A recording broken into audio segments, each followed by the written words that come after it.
Conteúdo concreto. Cultura, educação e pesquisa em um papo informal com especialistas descomplicando o conhecimento.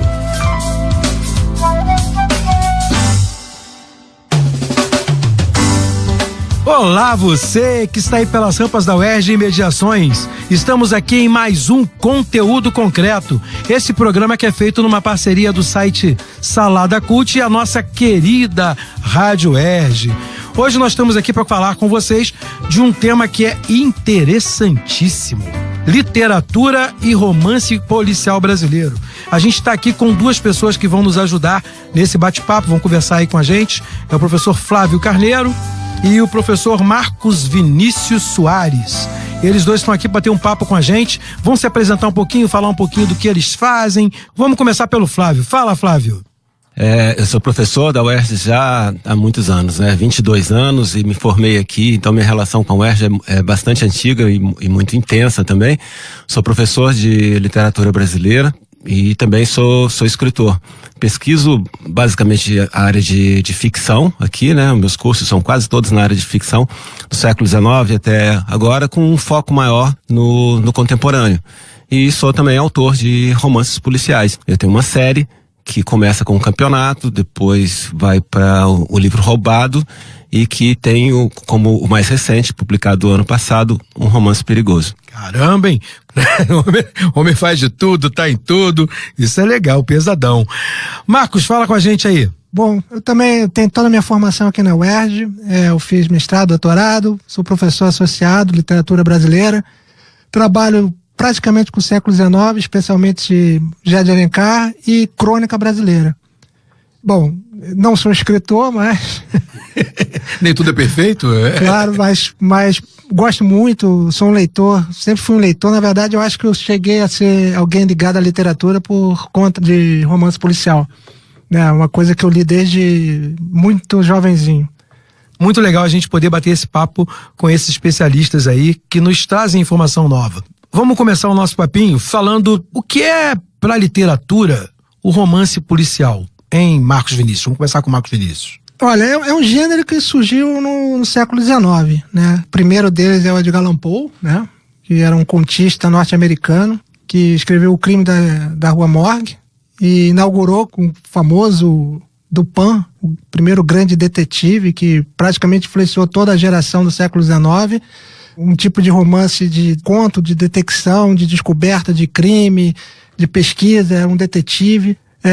Depois se espraiou durante o século XIX, chegando no Conan Doyle, que escreveu romances e contos baseados na figura do Sherlock Holmes, e entrou no século XIX, se tornando talvez um dos mais populares subgêneros, eu diria, do romance no século XX. Incrível esse negócio, A gente fala romance policial, Flávio, mas é romance policial porque tem que ter polícia ou é pela estrutura? Como é que é isso?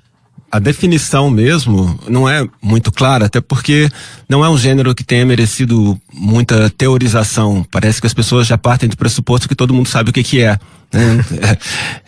Mas o que normalmente se diz é que ele tem que ter um crime, uma vítima, um culpado e um detetive.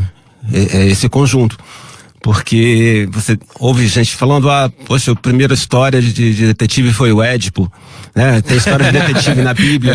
Não, existem histórias de mistério, histórias de investigação, isso sempre existiu. Mas o que define, como o Marcos estava falando, o que é considerado o conto inaugural do gênero, Assassinatos da Rua Morgue, tem a figura de um detetive, quase sempre nessa primeira escola de romance. Era sempre um detetive amador, que meio que se confrontava com o detetive da polícia. E depois essas coisas vão mudando um pouco. Mas é um gênero que acabou ficando muito, muito variado, Então você tem várias linhas do romance policial. As duas grandes escolas, até chegar no contemporâneo, são essa chamada escola de Enigma, que é o modelo mais conhecido que todo mundo deve conhecer, é do Sherlock, baseado no Dupin, que é aquele detetive que pensa, é uma máquina de pensar, é puro raciocínio, é uma figura do final do século XIX, uma figura do cientificismo. Depois, já no século XX, você tem uma outra escola que a gente chama do romance negro, que é esse detetive mais o detetive durão, detetive que apanha, que se envolve e que erra muito, né? Essas são as duas grandes escolas que a gente tem. Agora, entre uma e outra e no contemporâneo, tem uma série de variações. A gente considera o policial meio misturado com espionagem, com outros chamados subgêneros. A gente chama de subgênero, é uma questão, né? O judiciário. Mas, basicamente, você tem uma investigação, você tem um detetive com um inocente e um culpado, ou alguns inocentes e um culpado, né? Esse modelo. Eu gosto também de romance policial, né? E acho que é uma literatura que é atraente, né? Porque ela desenvolve em você uma participação, né? Eu sempre gostei muito de ler, e uma das coisas que eu trocava um pouquinho com a literatura e que fazia com que a gente montasse e criasse histórias, era um jogo que tinha antigamente, que era um jogo de tabuleiro chamado Detetive, né? Que fazia com que você imaginasse uma série de coisas, né? Isso fazia eu me relacionar com uma série de leituras, inclusive as leituras de Sherlock Holmes, que eu sempre gostei, sempre achei muito interessantes. Eu tinha uma edição quando eu era novo, 11, 12 anos, eu tinha uma edição ilustrada, né? Que era de capa dura, maneira, e eu gostava bastante de olhar aquilo. E uma coisa que me chamou a atenção, acho que eu simplificava assim, né, para dizer o que era romance policial, é que tinha que ter um culpado e um cara perseguindo esse cara, né, tentando achar onde ele tinha se metido e como ele tinha se escondido, que era bem o que a gente fazia no jogo, né? O culpado era o cara oculto e você tinha que revelar esse culpado, né? Que a ideia do romance policial seria essa. Será que essa simplificação funciona? Você tem que ter um crime, né? Não necessariamente um assassinato. Por exemplo, a carta roubada do Edgar Allan Poe não é um assassinato, é um roubo. Uhum. Então você precisa ter um crime, né? Um detetive que pesquisa esse crime. Porque eu acho que é interessante o que o Flávio falou, porque a gente pode pensar também numa diferença, e talvez isso é por isso que o gênero policial muitas vezes não é reconhecido, entre uma narrativa de mistério, né? Para uma narrativa policial. Porque de mistério é um gênero mais antigo, né? Você pode até pensar no romance gótico do século XVIII ou em alguns romances românticos do século XIX que têm enigmas, mas que não são necessariamente resolvidos por um detetive, né? E o romance policial, que aí eu acho que é o que o Flávio falou, essa figura, sobretudo essa figura do detetive, é central. E você falando do romance gótico, né? O Poe era um grande nome, Edgar Allan Poe, grande nome da ficção que ficou conhecido como estranho. Quer dizer, você tem uma situação que parece sobrenatural e que no final se revela natural, só que estranha. É uma situação que é explicada cientificamente. Não vai dar spoiler, né? Não vou falar dos assassinatos da Rua Morgue, mas os outros contos do Poe, do Histórias Extraordinárias, porque os 3 contos que são Assassinatos da Rua Morgue, A Carta Roubada, O Mistério de Marie Roget, são os 3 que inauguram o gênero, né? O primeiro assassinato, estão no mesmo livro, Histórias Extraordinárias, onde você tem vários outros contos ligados ao estranho. Na sua origem, digamos assim, o policial tem muito a ver com um pouco do fantástico. Eles são muito parecidos, embora a gente pense que não tem nada a ver. E onde é que eles têm a ver? Essa supremacia da razão. No final das contas, nenhum mistério pode escapar ao pensamento racional, seja ele no campo do crime, seja ele no campo do aparentemente sobrenatural. Então, por isso é uma invenção do Poe, que era um cara que pensava muito. Por isso Jorge Luis Borges, escritor argentino, dizia que o gênero policial não era um gênero da violência, era um gênero intelectual. Era isso que se buscava na sua origem, né?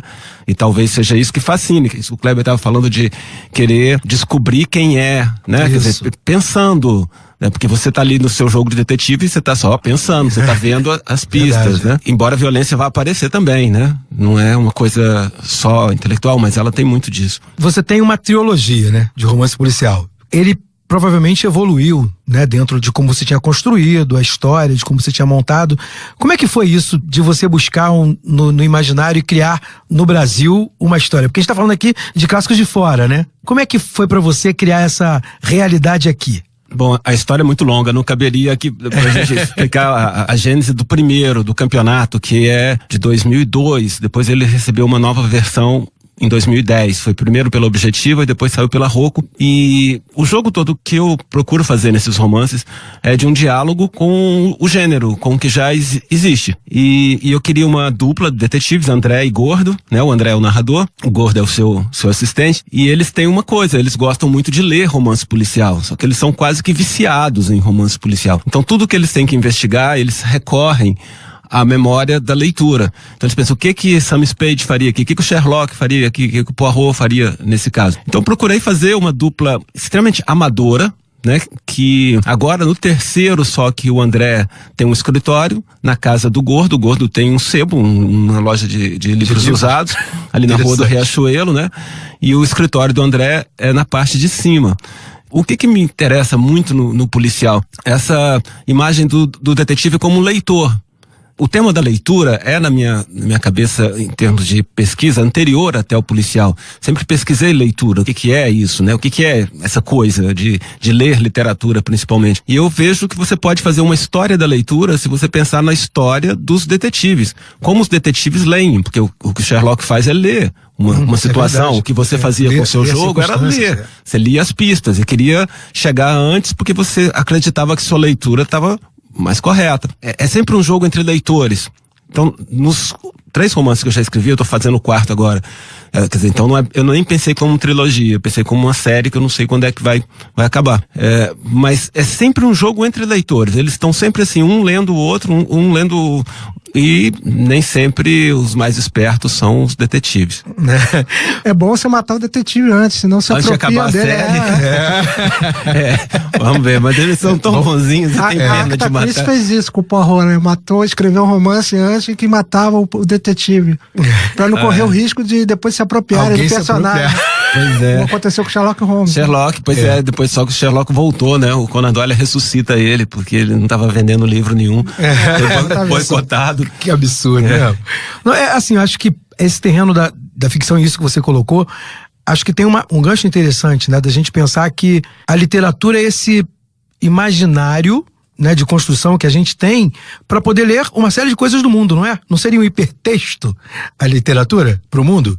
O que você acha, Marcos? Sim, eu tava até lendo o romance do Flávio, e uma coisa que me chamou a atenção, eu tô me referindo ao último Romance Perigoso que ele me presenteou, que é exatamente isso, quer dizer, as referências, né, que você vai apontando ali o tempo todo, né, uma das pistas é um romance do Raymond Chandler. Então, é uma forma mesmo de você não só ver a questão da realidade, que geralmente esses romances muitas vezes tratam, mas ver esse referencial literário que, de uma certa maneira, ajuda a moldar uma visão de mundo. Que as pessoas parecem que não se dão conta disso, mas, na verdade, a gente está o tempo todo, né, vendo o mundo através da literatura também. Sem dúvida. Né? Então, acho que isso que é interessante, né? Que você não é só uma questão de um olhar direto. Porque o romance policial tem um detalhe, você estava falando, estava me tocando com isso, me lembrando disso, né? Que muitas vezes, num romance policial, sobretudo nesses romances de enigma, ele soa muitas vezes inverossímil, diante de umas circunstâncias que às vezes não funcionariam fora dali do romance, né? Mas que são instigantes e as pessoas apreciam aquilo e ajuda muitas vezes a pensar, né? A fazer pensar. Inverossímil é a realidade, né? O romance é perfeitamente verossímil. É verdade. Você sabe como ele tá encaixado. Tá tudo encaixadinho. A realidade é que é inverossímil. Tem coisas que acontecem e fala assim, gente, não tem lógica. Isso é inacreditável. Caramba, gente. Esse papo podia durar aqui a noite toda, o dia todo, muito tempo, mas nós temos hora e o nosso tempo acabou. Foi um prazer estar com vocês aqui. Obrigado, Flávio. Obrigado, Marcos Vinícius. Eu agradeço. Valeu, brigadão mesmo. Gente, esse foi o Conteúdo Concreto. Um abraço pra vocês, fiquem com Deus e até a próxima. Conteúdo Concreto. Apresentação: Kleber Pereira. Moderadores: Roberto Rodrigues e Maxi Gama. Equipe técnica: Daniel Barros, Gleidson Augustos e Eduardo Sobral. Locução: Vitor Quaresma. Produção: Rádio Erge e Salada Cult. Realização: Centro de Tecnologia Educacional CTE SR3.